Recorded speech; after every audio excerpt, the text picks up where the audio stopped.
We extend a warm welcome to Ms. Vishaka Hari, eminent Harikatha exponent. Kalai Mamani, Srimati Vishaka Hari, is an Indian Carnatic vocalist and practitioner of the ancient beautiful art form called Harikatha or Katha Kirtan. Herein, she weaves beautiful stories of values and wisdom interspersed with mellifluous songs of great music composers and saints. Her themes vary from Puranas to ancient civilizational history of Bharat. She presents Harikathas in English and Tamil, sprinkled with rendition of songs in several other Indian languages.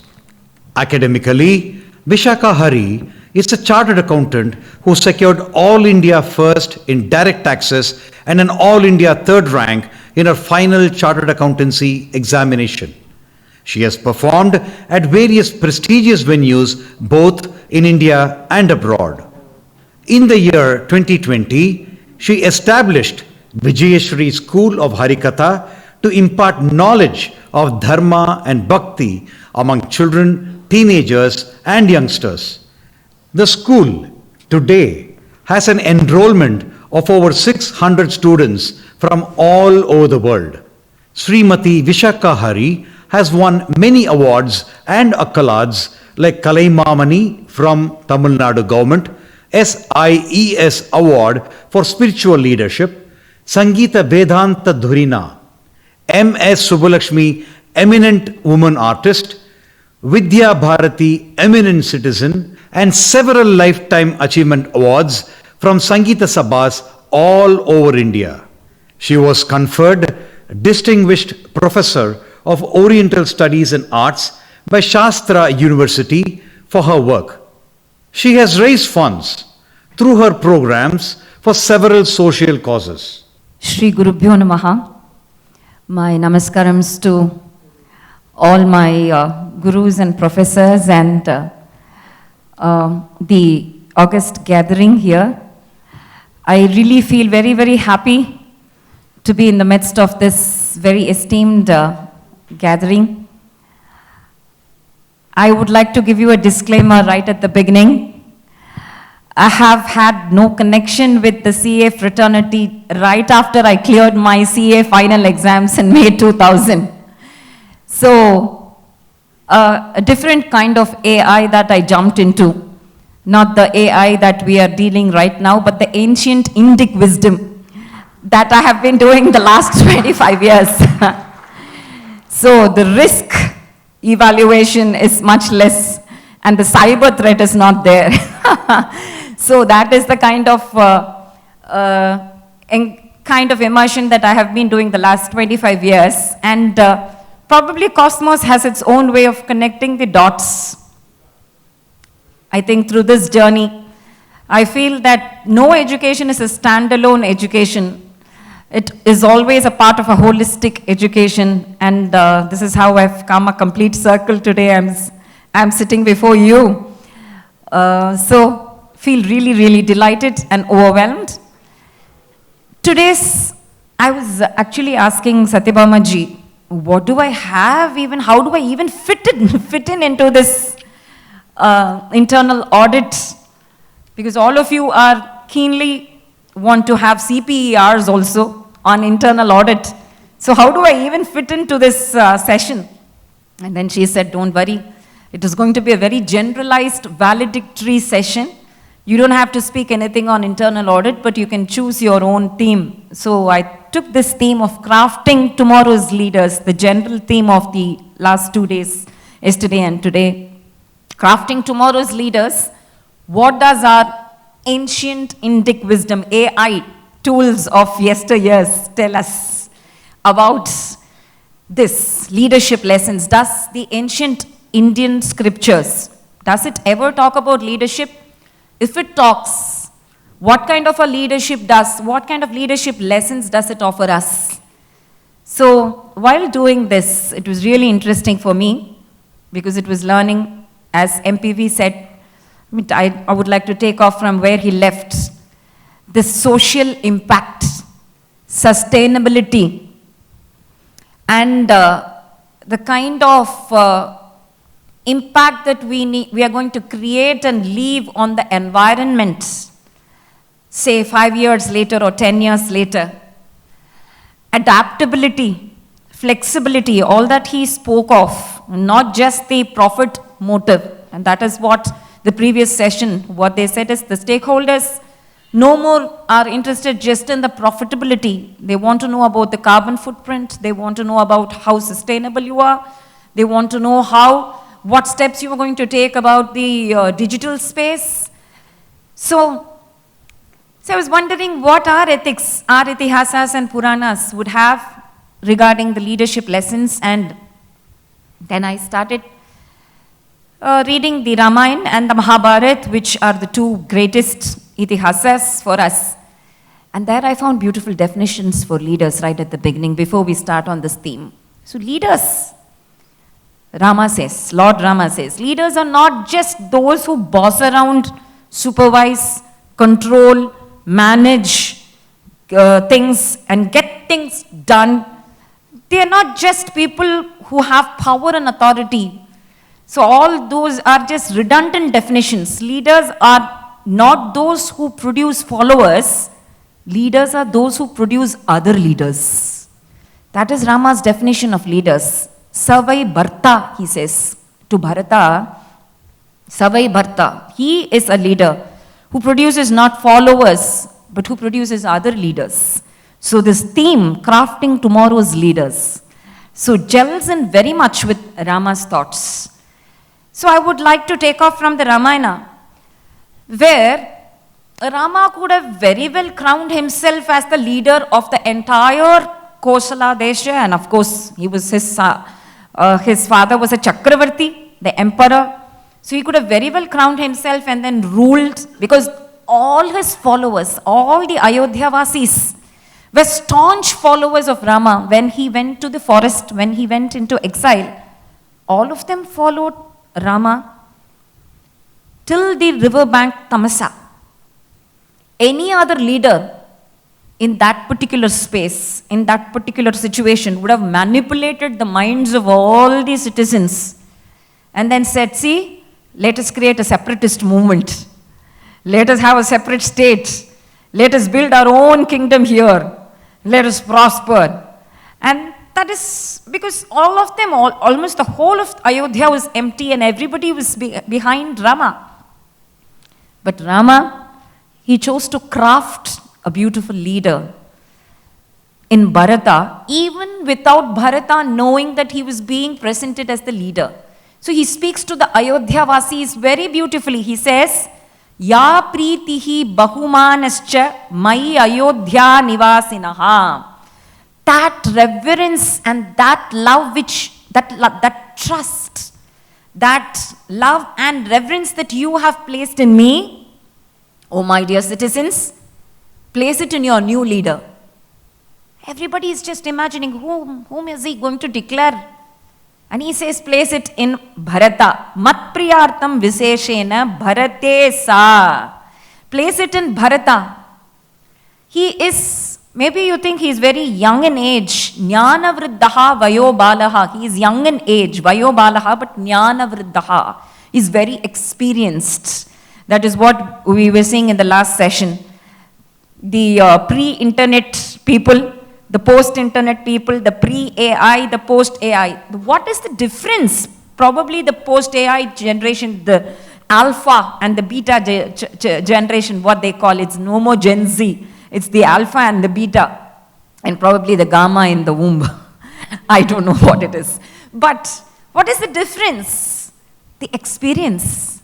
So, jnana vriddaha vayo balaha. He might be young, but he's very experienced. And he's a very trustworthy leader. He will take care of you. Don't worry, you're in safest hands. So he created a leader, he crafted a leader, and Ayodhya Vasis took every word of Rama as a gospel. It got so much embedded into their heart that they were so satisfied. See, this is the way leaders are not about just hero worship and presenting yourself as the leader all the time.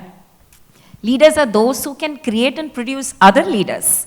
And so when Bharata comes to meet Rama at Chitrakuta, Rama says, that is the monument sarga, momentous sarga in the Ayodhya Kanda. It is the 100th sarga.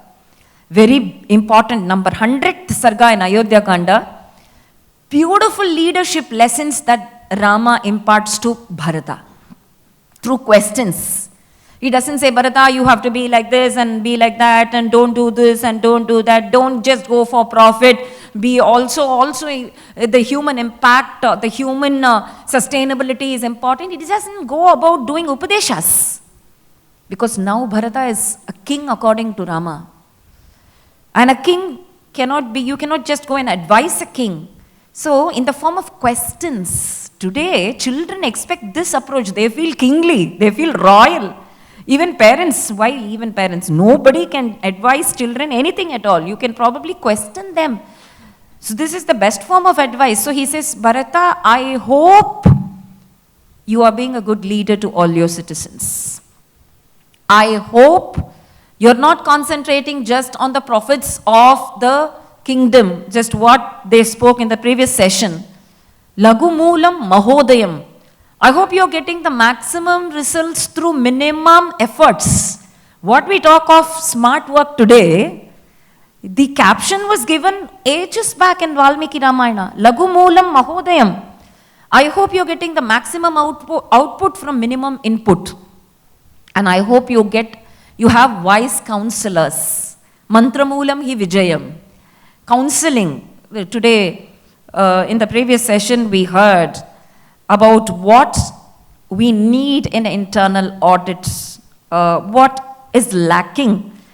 And I think Ram Sharan sir, he said probably the lack of good guidance regarding the AI, the digital space, regarding sustainable, good guidance regarding all these areas where you are really, you feel that risk is high, that guidance is missing.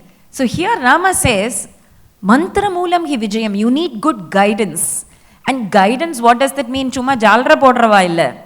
Generally, we always have these, yes, all your decisions are very good, and we keep those kind of people around us because that is our comfort zone. Rama says, those people are truly guiding you who can challenge your decisions, and who can criticize you. Kabir also says the same thing. Have people who criticize you next to you. They are your best friends. So sometimes we feel very uncomfortable when we have these kind of people who criticize us and keep coming along with us. But that is the most important feedback that we need to get.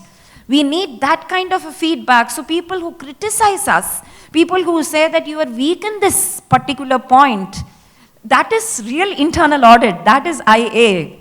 So everywhere, mantra moolam hi vijayam. That is what Rama says. Mantro vijaya moolam, the wise counseling, good advice in the form of wise counselors who can challenge your decisions. Do you have them? Do you have them next to you? And he then gives a list of what leaders should do and not do. It's a very beautiful list. He says, Bharata, I hope you're not sleeping excessively. Out of nowhere, he talks of sleep. I hope you're not sleeping excessively. And for that matter, I hope that you have adequate rest also. A very important point today. Today, people are becoming more and more restless. Restlessness, this concentration and that goal focus doesn't come just because of working all through the day and night. 24 hours, you're always, the WhatsApp is on, the phone is on, the Facebook is on, the LinkedIn is on, all the social media is on. How can you even concentrate and hit the target if everything is on? That's why Krishna in the Bhagavad Gita, he gives a very beautiful phrase. Kurmonga niva. He says, be like a tortoise. Be like a tortoise, Arjuna. The tortoise, what it does? It pulls in its limbs when it wants, and then If it wants, it just lets out its limbs. Everything, it pulls itself into its shell. And then if it wants, it will leave it out. And that kind of a pulling in all our senses inside and letting it out when we want, that kind of a control over our mind is what is important, not only for internal auditors and external auditors, even in our personal lives. That control over ourselves. Today is the world of indulgence. It's complete indulgence, indulgence, indulgence. And that is a disaster.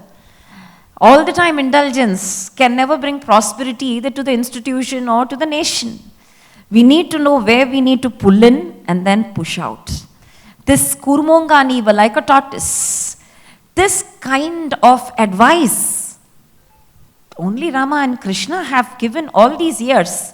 So he says, I hope you are not sleeping in excess. I hope you have adequate rest also, because only then you have a clear mind which can take clear decisions. Decision making. Sometimes you need to have that bold, daring attitude to take decisions. Especially in this era of digital space, AI, most of us don't even know how to audit the AI tools. And we are all totally dependent on what it says. For a break and for a change, I'll tell you how, I wanted to test how good ChatGPT is. The minute it came out, everybody was, ChatGPT, ChatGPT, ChatGPT. Then the other, of course, the new tools. So everybody was, they were in awe when they said, anything you want, you don't even need to look at your own biography or profile. You just type in, the ChatGPT will give you the answer. So I was I'm always skeptical. Like how Vivekananda says, don't believe in whatever you hear. Try it out yourself. So I did ChatGPT, tell me, what are the awards that Vishaka Hari has got? Just asked it. And then it came out with a beautiful, wonderful list of awards that I have never even received and dreamt in the world. Padma Shri, Sangeet Natak Academy. I felt so happy and I said, ChatGPT is the best in the world. But then see, a lot of errors. If you want to find how much truth is there in it, you Google about yourself. In the ChatGPTs and the Wikipedias, I've tried to correct my date of birth in the Wikipedia hundreds of times, and it says, no, you are wrong. You were not born on 3rd September 1978. You were born 4 years later. And I felt younger, so I said, okay, yes, fine, let it be. So that is what we need to know today. Because we think that Google is everything. ChatGPT, the AI tools are everything. They are the Sahasraksha, the all-powerful, the almighty. It isn't like that. There is nothing which is without an error. So, you have to consider the risks and error zones and every possible, that working towards perfection is what is more important. And that, Rama tells Bharata, so have this listening ear and work towards perfection. And whatever you do, it should revolve around a purposeful life. That is what MPV sir was saying. Purpose-driven society, a purpose-driven institution, a purpose-driven act, what Sundaram Finance did. They said, I won't go for the consumer products because that will keep increasing the credit and the buying tendencies. I will go for truck financing because that serves the social needs. So Rama says that all your deeds must revolve around the purposeful life. And most importantly, a leader should plan well ahead. And Bharata, be careful that you don't keep planning all through the day and all through you need a time by which the plans should be over, the execution starts. I see a lot of companies, they keep planning. Where do they execute? They say these are the 5-year plans, no? They will always remain as 5-year plans. When does the execution begin? Probably the next 5 years. No, that will be the next 5-year plan. So where is the execution? So Kachan Mantriyase Naikam. I hope you're not planning and taking decisions dogmatically and authoritatively just on your own by the rule of thumb, without even having any counseling or meeting.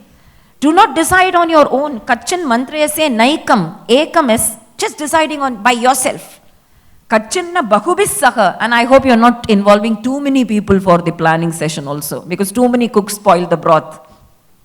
And then he says your plans should never be revealed outside until and unless they get concretized. That is something very important. Even before we plan, we start announcing our plans, and even half of the plans are not concretized. So that is something that Rama tells beautifully. They should not be revealed until and unless they get concretized. And the next thing that he says beautifully, next advice, I hope you're assigning the work and the job, your delegation. We think delegation of authority, planning, all these concepts and management concepts came much later by the Western world. They were all donated very generously. But I think all the information has been exported from India to the West, and we are re-importing it and then giving them the credit. So let the credit go to Bharat first. Let the credit come to India, and let us say that we were the management gurus, we are the management gurus, we will be the management gurus. We are the Vishwa Gurus for you. So let us teach the West that, see, the delegation of jobs, Rama says, I hope you are assigning the superior jobs to people who are capable, the mediocre jobs to people who are of average efficiency, and the jobs based on the capabilities of workers and employees. So delegation should be not based on just whatever you feel. It should be based on the capacity of the person. You cannot go and ask the monkey to keep swimming the entire ocean, and the lizard and the crocodiles to climb trees. That is what we are doing today. You should know the strength, the SWOT analysis, the SWOT analysis, strength, weakness, opportunities and threats of each person and each institution. So, and then here he says, I hope you are cautious of corruption. I don't want to elaborate on that at all. And I hope you have people of integrity by you. And a good leader is Bharata. A good leader is a leader where the followers always feel happy and not threatened. Some organizations, we say the leaders are very powerful, but you cannot go by the efficiency of the leaders. You should see the comfort zone of the followers and the people who are under the leaders. They will always be in that fear zone. That fear zone can never bring out the best in the employees. You rule by love and compassion, not by fear. That is why Rama replaced Vali with Sugriva and Ravana with Vibhishana. Ravana and Vali were very, very efficient, were very capable, it's not leadership is not just a matter of efficiency and capability and skill and talent. Today we think it's all about talent. No. That is where this concept of ethical code of conduct comes. Taking from the previous session, continuing it. So why did he have to replace Vali with Sugriva when Vali was so efficient? He was efficient but not ethical. Ravana was efficient but not ethical. So the citizens were always under fear. They did not bring out the best in themselves. Sugriva was also a powerful leader, but he was made to feel like a weakling. After Vali, Sugriva's power comes to the forefront. So where was it until then? So a leader is a person who brings in the best out of each person, makes them feel comfortable. So he says, Bharata, you should be loved by your subordinates, not threaten your subordinates. And this point is a very valid point. And I hope you're paying all the people under you right on time, along with bonus for festivals. Otherwise, they will never get satisfied. They will not have trust in you. Look at this. Even paying the bonuses during festivities, do not pay even 1 month's salary on a delayed period, because they will get dismotivated and disinterested. And I hope you're dressing up neatly. So Rama asks all these questions. So that stage presence, that sabha presence, all these. And then Bharata says, oh my dear brother, you keep saying all this. Why should I have this? Because I want you to come back to Ayodhya. That is, you are the best leader. And then, of course, then it continues. And then the Paduka Pattabhisheka. So that is how Rama crafted Bharata. And again, crafting Sugriva. When Sugriva feels that he is of no use, he is a useless person. He says, I cannot do anything, I am completely useless. You have also lost your wife, Rama. I have also lost my wife. Your brother also, because of your brother, you have lost your kingdom. Because of my brother, I have lost my kingdom. You are also penniless, I am also penniless. You have no place to live, I have no place to live. So we are friends, come, let us shake our hands, sit next to me. That is what Sugriva tells Rama. And Rama tells Sugriva, you completely do not know your ability. You are a king. He calls Sugriva Maharaja. You are a leader. Sugriva says, don't use that word Maharaja. I am not a Maharaja. I am penniless sitting here. Tanga edam illa, tinga sor illa. You are calling me a Maharaja. And Rama says, know yourself. You are powerful. You are capable. Take out that fear in you. Why unnecessarily fear? Vali has usurped your wife. I will teach him a lesson.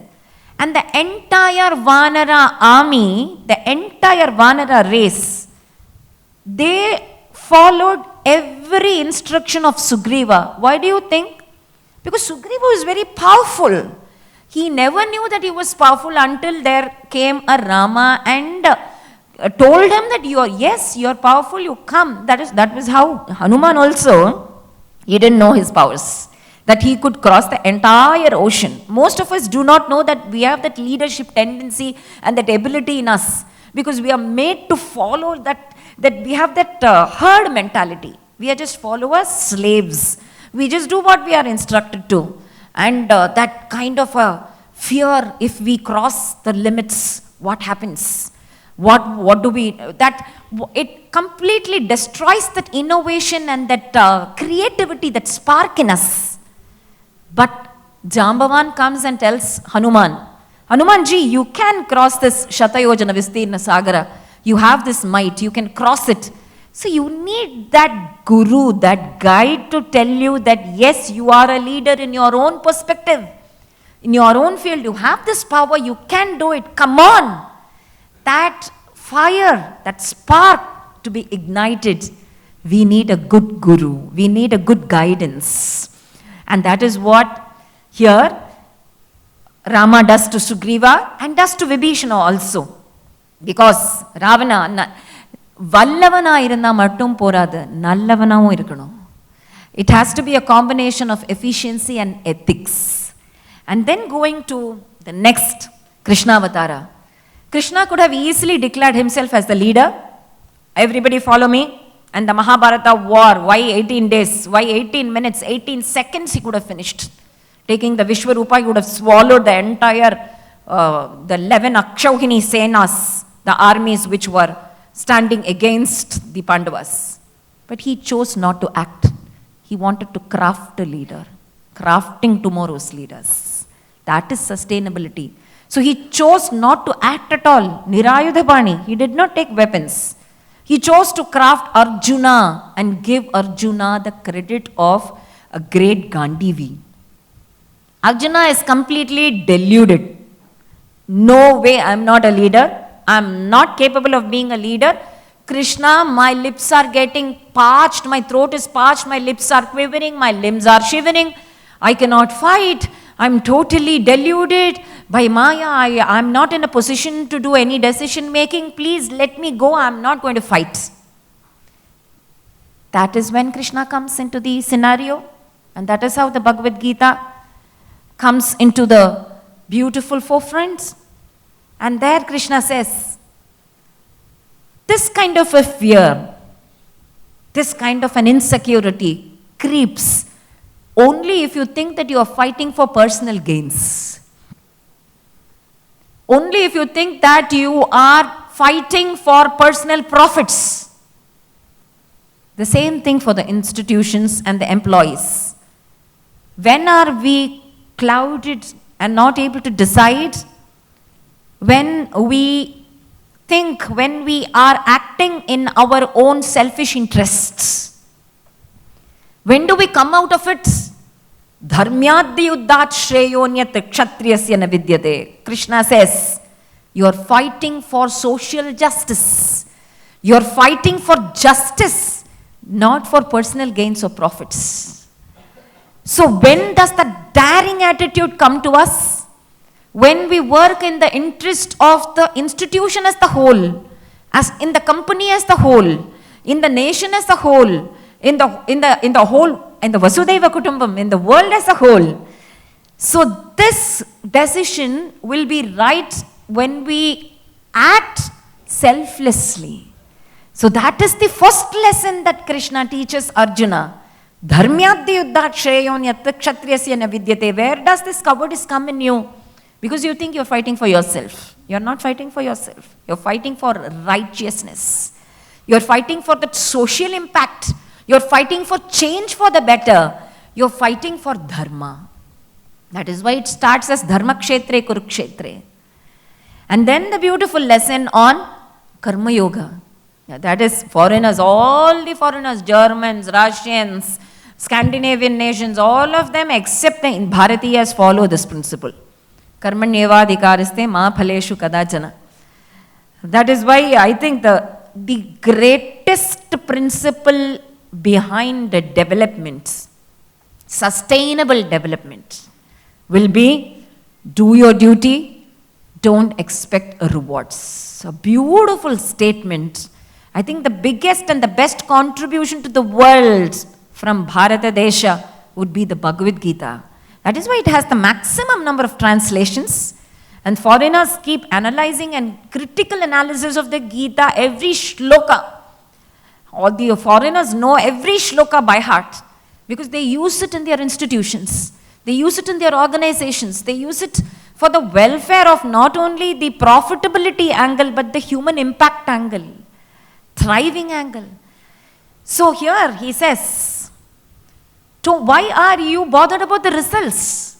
Let the results come when it comes. It will come on its own. Not that we are not working towards profitability. Everybody works towards profitability. But that alone cannot be the driving factor. You do your duty. Only then that sense of fulfillment comes to your life. Sense of purpose. Now today's problem is this. Why are we working? The zeros behind the one doesn't make a difference at all. Whether it's 2 lakhs or 20 lakhs or 2 crores or 20 crores. India, Bharat never faced this problem of depression and anxiety and a kind of a low feeling.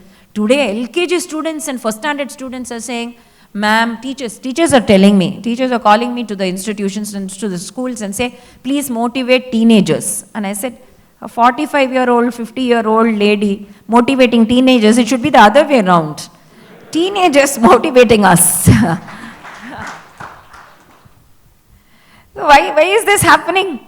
Why is this happening? Because that sense of that purpose in life, that motivating factor, that driving factor, that excitement, that energy, that bubbling enthusiasm, where has it gone? Right from the children. I have an 18-year-old son. So I know about the Gen Z too. So I can see all your friends are like sannyasis. Everything accomplished in life, nothing to do more. So they have that vairagya that even sannyasis do not have. It's completely liberated feeling. Valve mayam, and the madri. So that is the amount of stress that we put on them. In spite of all these chat GPT and AI tools and Google, you just Google, you get an essay. But still, I don't know why that's kind of stress. They don't have holidays, they don't have work. Once you go to work, you always have the laptop. And in schools, all through the 24 hours studying with their books, I truly don't understand this smart work concept. Where do we use it in our life? All eyes are drowsy, all eyes are sleepy, and what is this about? What are we going to do? That kind of a feeling. And here is Krishna who says, come on, get up, uttishtata, jagrata, prapya varan nibhodata. Don't stop until you reach your goals. Where is your energy? Gudakesha. So Gudakesha is Arjuna. Rishikesha is Krishna. So Rishikesha advising Gudakesha. He says, come on, that energetic spirit is what is required of a leader. How will your followers and all the 8 Akshav, totally 18 Akshavini Sainya. So 11 verses 7. What will the 7 Akshavini Sainya army people think of? How will they get? See, you need an effective leader, energetic leader, a good communicator, so that the institution is always bubbling with energy.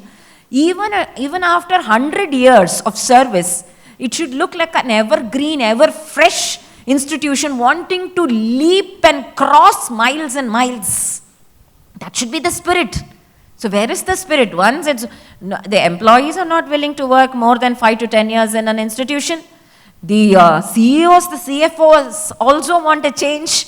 The institution itself, the sustainability of the institution itself is, see, the customers no more want loyalty and all that goodwill. They want change. And how does change come? How does innovation sparkle? From fresh minds. And when is your mind fresh? When you have a purposeful life. And it all comes around this. This is the center. So Krishna says, come on Arjuna, this is time to take out all your distractions through the single-minded focus, be a sthita prajna. Just as we use jargons in internal audit, suddenly we start using a jargons. The last, from 4 o'clock to 4:45, everything was over my heads. ESG. And then stakeholders claim, and of course, all that I can understand, all that I could understand in my, say, BRS, I thought bank reconciliation statement, and then I thought, BRSR, oh, it's going on and on, something else, okay, probably. So we have jargons in our own, it's always nice to use jargons, it's very fashionable. So, because only then, there sparkles an interest, oh, what is that? Oh, ESG, what is it? And then somebody says, oh, ESG is no more relevant, oh, vandama, okay.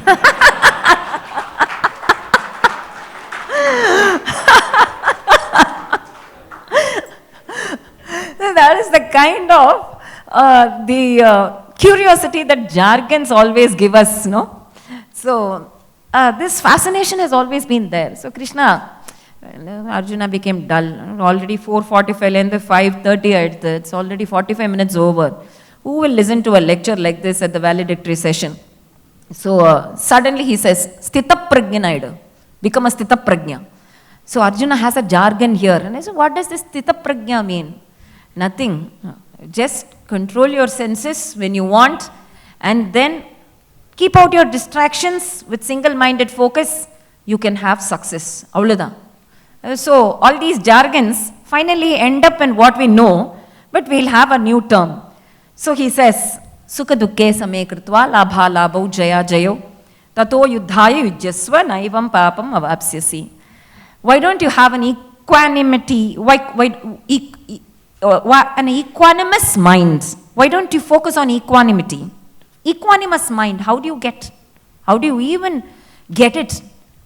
Treat sukha dukkha equally, happiness. Sometimes we have profits in our business, sometimes we have losses. What to do? This is life. So someone said, already my share prices are going down by 25%. So I wish I knew that. So you can never predict what is going to come. So you must always have this capacity to face challenges. Today's generation, that is a big challenge. The daring courage to face challenges and risks. Sukha dukke same kritva. Let us face our victory, labha, labho, profits and losses, the happiness and sorrows and everything with an equanimous mind. Only then you can talk of sustainability. Otherwise, you just shut down the business immediately. COVID, how many businesses have felt a disastrous position and a disastrous crisis situation? They did not have disaster management plans. We are not like the US where everywhere, even for LKGs, they will have a disaster management plans. They have one committee. We don't have disaster management plans at all. But still, there have been I think in the whole of the global economy, India has been the only country which was able to manage this situation so well, in spite of this greatest population. And how do you think we have been doing that? Because our focus was not only on profit making. If it was only on profit making, we would have shut down on the business and then declared an economic crisis. When globally every country was facing economic crisis, India could still thrive because of this concept of sukha dukkhe same krutva labhalo. It runs in our blood. It runs in our blood. Chalega, to kya? This situation also chalega. फिर बाद में देखोगे ना, we will look at it later. This concept, sometimes it works. We will look at it later. Sometimes it's bad, sometimes it's good.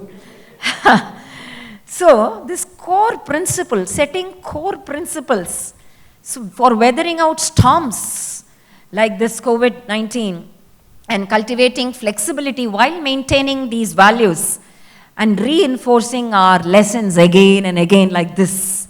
Why do we have a valedictory session? When everybody is talking about what is going to happen in future, there is a lady sitting and telling Ramayana and Krishna and Bhagavad Gita about what happened in the past. Why is it? Why do we have a session like this at all? Because more and more we get and dig our history, we will march brilliantly into our future. We can march brilliantly into our future. More and more we learn from our past, more and more we can understand our future. More and more we get into the past and learn from their experience, more and more we need not burn our fingers. More and more we see through the past, we can see clearly through the future. So that is what we are doing, crafting tomorrow's leaders. How should tomorrow's leaders be? Not just depending on AI tools. We need all this. Because there is this complete risk of all these alpha and beta falling into the hands of AI completely. Robotics. The next 5 years, everything is going to be taken over by robotics. But we are humans. Humans are always one above the robo. Why one? 100% above the robos. Because we have this value system. We have this system where we can overthrow anything and face any challenge. So this reinforcement of lessons through consistent habits and values. That is why we have this valedictory session, and that is why Krishna says, Abhyasena tu kaunteya. Reinforce your lessons through consistent habits. Do some self-introspection. Have time for yourself. Yes, I have 2 more minutes. So, I'm going to finish with not just Ramayana and the Bhagavad Gita. We have had beautiful sayings in Tamil also, where Thiruvalluvar, he says in the 38th Adhikaranam, Adhikarathula, the Adhikaranam in Sanskrit, Adhikaram in Tamil. In the 38th Adhikaram, 382nd and 383rd Kural. Kural means it's a very short sayings, but the message is very deep. Anjame, Igai, Arivu, Ukam in Nangum. Anjame, Igai, Arivu, Ukam in Nangum. Enjame, Vendarku, Iyalbu.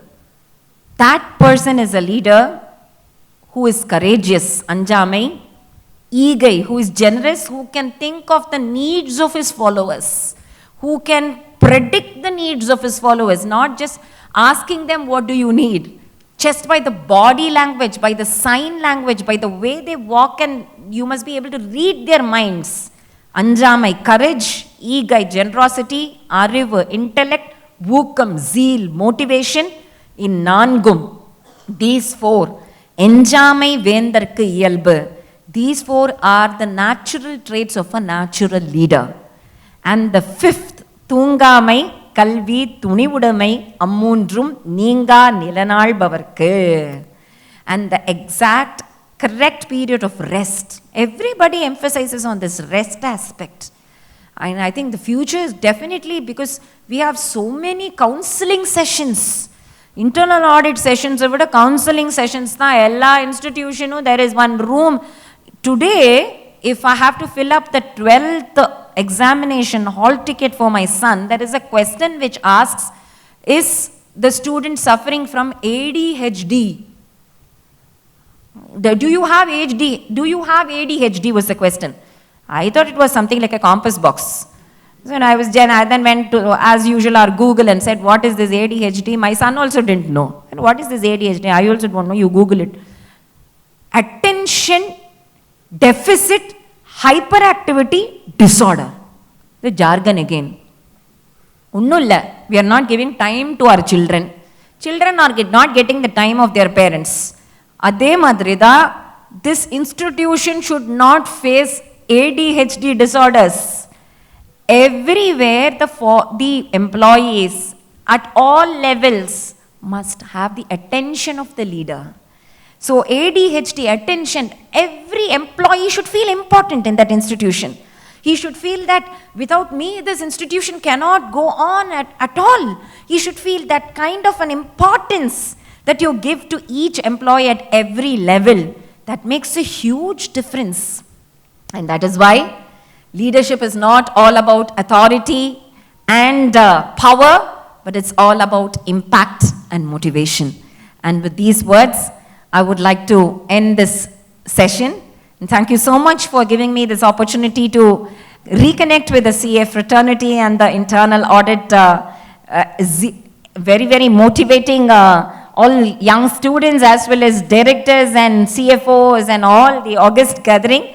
Please forgive me if I had any mistakes, because I have nothing to do in the CA field last 25 years. So forgive my mistakes. And then again, very, very happy and delighted to have presented this session. Thank you, Satyabhamaji, for inviting me.